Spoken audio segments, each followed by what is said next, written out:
Okay, welcome to the last eSport Research Report of 2020. I'm Brian McCauley here in the Media Management and Transformation Center in Jönköping, Sweden, the city of DreamHack. Hi, everybody. I'm Steph Orm at Emmanuel College in Boston in the United States. Today, our guest is Ismael Pedraza-Ramirez, an esports performance coach and PhD student at the University of Cologne. Welcome to the show, Ismael. Go ahead and tell us a little bit about yourself. Thanks, Steph. Thanks, Brian, for the invitation. So I am from Colombia, by the way. I'm doing my PhD at the German Sport University in Cologne, working in the field of cognition applied to esports and how we can better understand esports as a competitive environment from different positions. So I guess we will go in detail on what my research is about, but then at the same time I'm working in the applied field, so I'm this type of research practitioner at the moment. So I'm very, very fortunate to be able to do both. I think that's really cool. I'd love to be that more than I am. I mean, I play CSGO, but you know. So our first question as always is, what is your definition of esports from your perspective? Yeah, I mean, of course, it is. It depends, right? One of my first publications, or my first publication in esports, is about everything what we can put together in a systematic review, and part of it was about the definition of esports. When I was looking into how esports is defined in different other disciplines, so I come across with not really understanding. We're grasping a little bit of everything. So we define esports in our first work for my PhD as the casual and organized activity of playing video games, but there is the sense of a professional environment. There is a rank system. There are some rules, and there is as well this fairness about. This fairness that we found in traditional sports. And of course, we decided in terms of trying to be very specific what is esports and where can we play esports. So there are different systems that we can use, right? But then another specific part of my definition of esports is this rank system is used and regulated by leagues, and then at the same time is providing players mastery. They are able to master expertise at the fine motor movement, on fine motor coordination, and at the same time there is a sense of community around esports. So as you can tell, I was trying to very define it in a way that we can put video games on one side and the competitive scene in the other side, just because this idea of where we are researching about was very important to me from the very beginning of my PhD. Yeah, I think that makes a lot of sense to divide them that way, right? So to you, it sounds like the distinction between regular video game play and esports is the structure, is the competition aspect of it, right? And the ranking system and so on and so forth.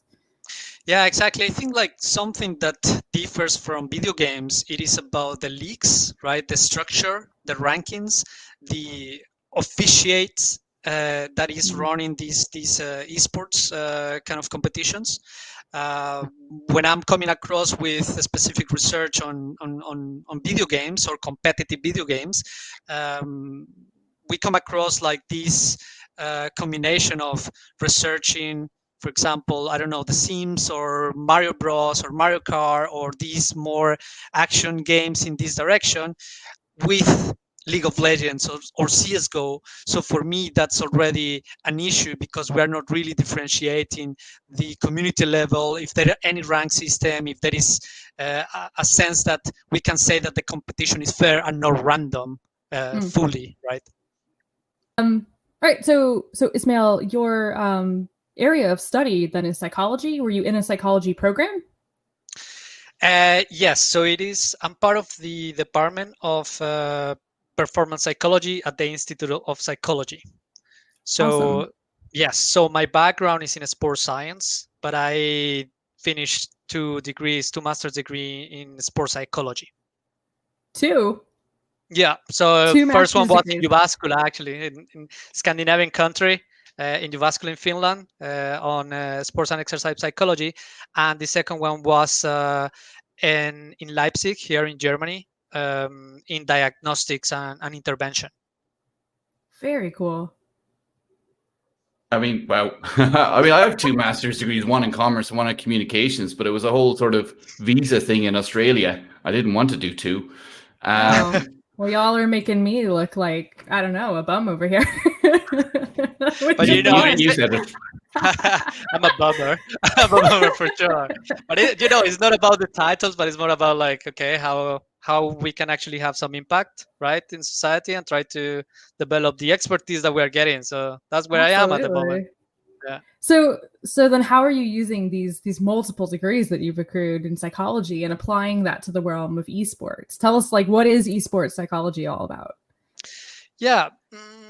Well, I come from traditional sports, so I don't come from esports or video gaming. So like I said before, I studied sports science back home in Colombia. And then I was very interested in the psychology of sports, and somehow I got into esports in 2017. And then in this at the university in the German Sport University, I got the opportunity to be in the Performance Psychology Institute, which is basically an umbrella, right? Of like performance is an umbrella of psychology. So we have all about emotion, cognition, action, perception in terms of human behavior, right? So I try to integrate all this knowledge in terms of how we see psychology and what is the competitive part of esports. So this is what we are at in like my specific, like, because what I'm saying is a huge umbrella of what esports psychology is. So I'm focusing on basically decision making.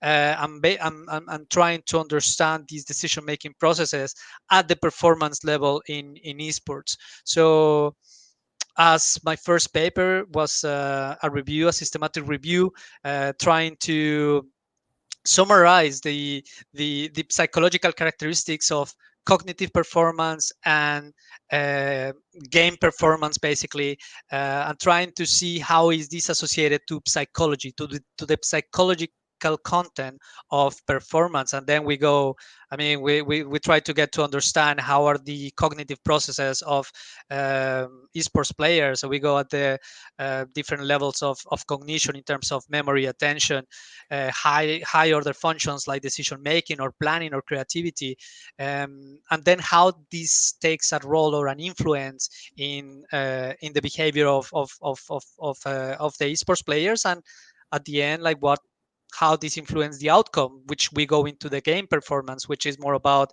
winning, losing, the rank system, or where are they placed in the ranks. So it is a huge umbrella. It is a huge view in terms of esports performance, if we can call it like this. But for sure, esports psychology is still not a protected title or a title that we can say like it is like this. But it is just starting to integrate this and trying to understand how is this interplay of the psychological aspects of performance in esports. Yeah, because I'm 3 months into my little CS:GO quest, and the amount of psychology that I'm trying to apply to myself is pardon the pun, crazy. So I have a friend from Slovakia, and he's always kind of bitching about stuff when something happens, like, oh, he was wall hacking, or I can't believe that happened, into the microphone, right? And just looking at sort of positive psychology, what sort of impact does a moment like that have on teammates who are playing a game and someone goes, oh my God, I got killed? What do you do? Yeah, no, like definitely we go here into the social, on the social psychology side, or more at the level of the influence of your behavior to the behavior of your teammates, and then it goes into the performance side, which is just winning. And then, like, this term that I got into when I got into esports, I didn't understand. So everyone is tilted, right? You get your teammate is tilted, you are tilted. So what do we do? So let's just get angry at each other. So definitely, this is an aspect, and this is something that I'm trying to remember if I found a paper on that in my review. But it is more about like the social influence into the psychology of the player. So for that, if we kind of understand why is this happening, why the behavior of your teammate just raging affects you instead of just you being in your own bubble and not getting affected by it. So why is this happening, and how we can, let's say, fix it, or how we can change it. And for sure, what if we go into the apply field, it would be more like, okay, let's try to help your teammate to understand why this is important to change, how his behavior is influencing the behavior of your teammates. And then of course, if we have an esports that is an individual esports, it doesn't matter, right? It is you and yourself, and that's it. But in this case, it's a team esport. So helping him to understand. So Patrick should behave. He should quit it, right? Because I'm going to send him the link to this podcast. This is what I'm doing right now. This is how far I'm taking this, because I really like the guy, but he's annoying me with this. So Patrick, you've heard it now from someone studying esports psychology. You have to behave and stop complaining. They're not all wall hacking. But your influence as well is very important in this process of change, right? So that is awareness from both sides. 15-0 down, dude. 15-0 down. I'm telling my team we can do it. I know we can't, but I don't stop. So maybe you should focus more about like what is the actual problem, because maybe it's not the behavior, like towards yourself or the emotional level, but maybe it's just the play itself, right? Like maybe there is something is not really happening, maybe at the cognitive level. Mm-hmm. So you're saying Patrick is missing cognitive function of some level? Is that sorry, I deliberately misinterpreted that. Patrick, if you're listening, we're so sorry. What I'm saying is that the poor Patrick maybe could improve a little bit more into the in-game performance through understanding his own cognition. I will absolutely say he's really good. He's the best shotgun player I've ever seen. So I'm going to put that compliment in there. Nice. Well put. Ismael, what would be some other specific examples of thinking about players and their psychology, right? I think the tilting thing is like such a great example, but like what are some of the other things that in your own work or in this systematic review, which for those who maybe aren't familiar with it, it's basically like a really comprehensive literature review, right? It's looking at all of the papers that a bunch of different scholars have done on a topic and kind of saying, here's what the research says about this, right? So having read all of this, what are some other examples maybe that we can give listeners? Yeah, I think like I feel like another example, like if we go into the cognitive performance, so in terms of tilting, it will be more like at the inhibitory control system, like how people can regulate their own emotions. Then maybe more into, and this could be applicable for any esports, right? Because something that we did as well in the review was trying to understand if there is any difference between esports. In terms of cognition. So for example, for games like Tetris, which I consider an esports just because there is a league, let's say, or there is a specific ranking system, there is some refereeing behind. For this type of game, maybe in terms of, I mean, like what we found in some of the papers was that memory, working memory, it's more important in this sort of games than maybe in other games, right? Or if we go more into games like League of Legends or Counter-Strike, so decision making it's at the highest level. So maybe there are some cognitive functions that are more important for one game than for the other game. So in League of Legends, we have the example that that we highlighted in the review is that maybe cognitive flexibility is very highly regarded in League of Legends, just because the game changes so much all the time. Every 2 weeks there is a new patch, so players need to have the capacity to adapt to these new changes instantly, right? So they need to adapt very fast, and they need to perform at the best even though there is a new game. Maybe it's not so for Counter-Strike, right? Maybe for Counter-Strike, cognitive functions like inhibitory control, which means regulate themselves, is more important, right? And not only for not tilting, but maybe for knowing when to shoot, when not to shoot. So I guess like these sort of examples are important at the cognitive level, and that's why it's important to differentiate between video games and esports, to have a more clear idea of what we are trying to find out in during these investigations. And maybe at the psychological level, so we're talking about the social and the relationship part of these competitive esports, and is more the influence of, for example, your teammates, right? The influence in terms of how do you behave in a team. So I think that there is a bunch of different areas of the psychology and the cognitive level that it makes us think that psychology has a high impact in the development and understanding of esports as a whole, not only at the competitive level, but as well at the amateur level, and this like developmental aspect of esports. I've got like a couple of quick questions. The first one is, do you think there's a lot of value in understanding psychology in esports and applying it to traditional sports? Because I know you've come the other way, right? You've come from sports to esports. How about going the reverse way? Is there value in that? Is there something we can learn from that? Yeah, it's really interesting. It's really interesting. Definitely, I think more at the level of, I would say we are starting to understand probably the influence of video games, right? In terms of video games can be used as a cognitive enhancement tool, right? So it is not so as like from traditional sports we cannot have that applicable. Like for example, yes, exercise is really important, and it has a high impact in esports, and this is something that we're doing at the apply field, trying to get them to understand why movement is important for them and how can improve their cognition and their well-being.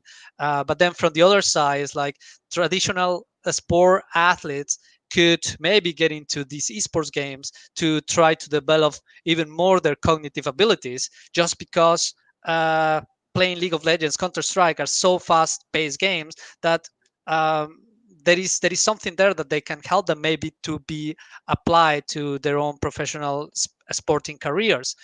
Something else that I think it will be important to mention is more at the cultural level, that we are trying to understand if it is something that can be transferable, or in the way of if you consider the professional esports teams, at least in League of Legends, which is more my expertise or my field, you have this bunch of young individuals, 5 people, sometimes 7, 8, if you consider the coaches. They come from different backgrounds. They are exposed very early to huge, they are in the public eye.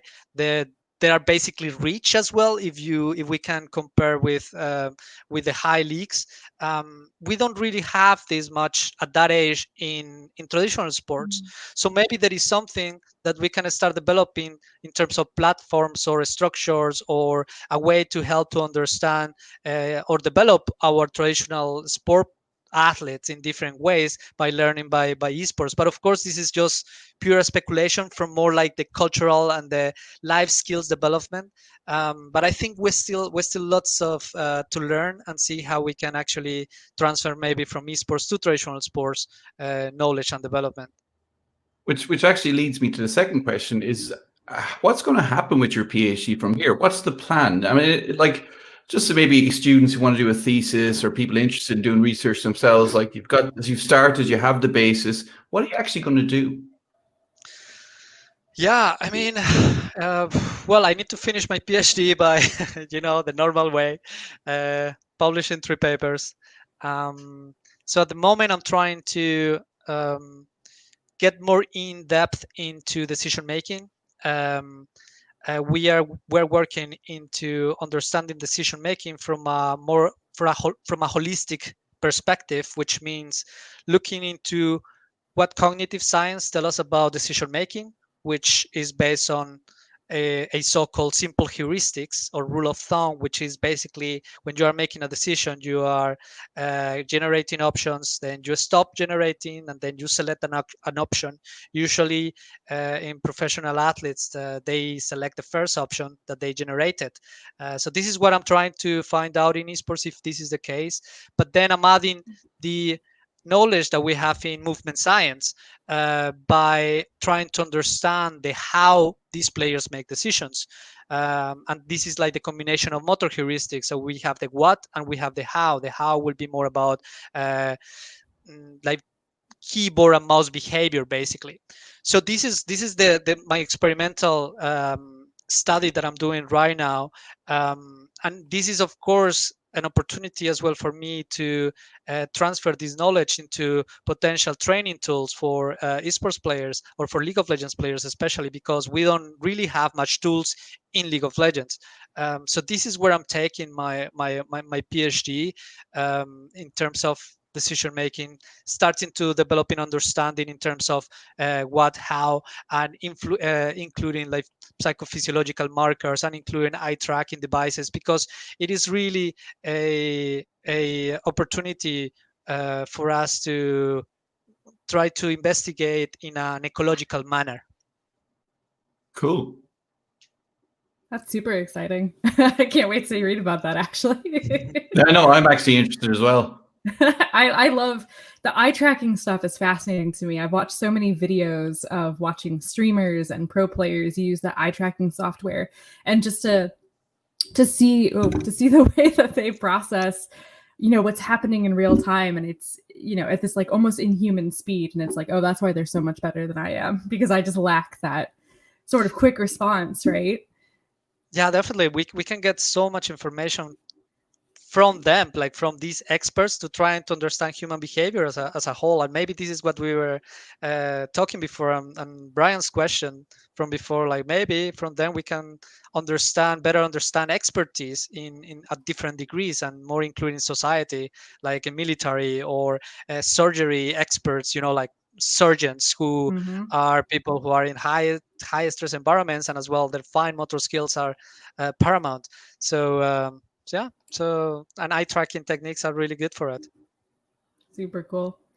So, Ismael, in your paper, you talk about these 10 future challenges that are being faced by esports psychology. So what are those, or maybe pick a couple of key ones in your mind, and what should researchers in psychology and esports kind of be working towards, or what are like the big questions we should be trying to answer? Yeah, I think this is interesting, because definitely I would like to go into every single, opportunity of researching and exploring more esports psychology, and I think there is so much that you can get into. But as you know, we have to be selective.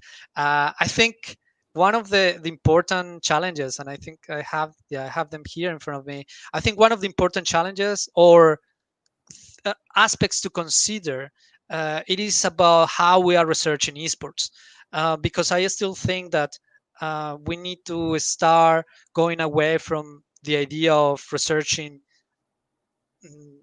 esports as a category or as a genre of video games or action video games. And I say this because I see lots of research in terms of, we are researching esports, and then the population or the target group are action video games kind of people or players, right?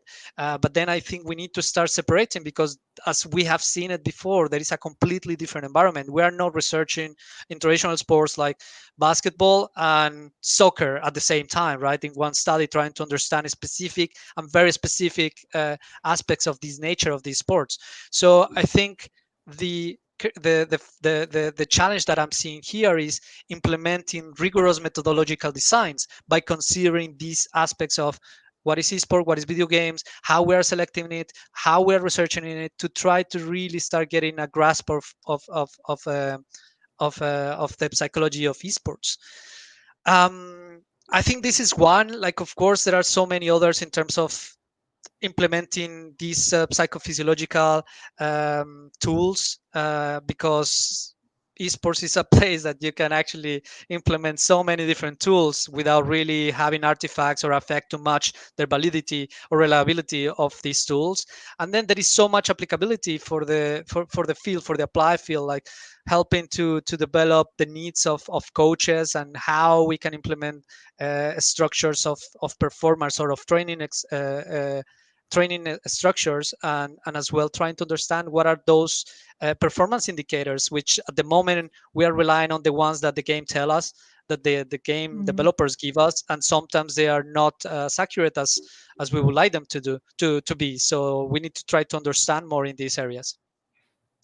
Okay, that's brilliant. I actually can't wait to use that paper on my own work. Well, Ismael, we're out of time now. Thank you so much for being here today. Anyone who wants more information on what Ismael's doing, all the links are below the podcast and whatever format you're consuming it. So, Ismael, thank you very much, and Merry Christmas, everybody.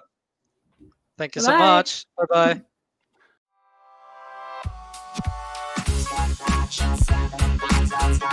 Bye-bye.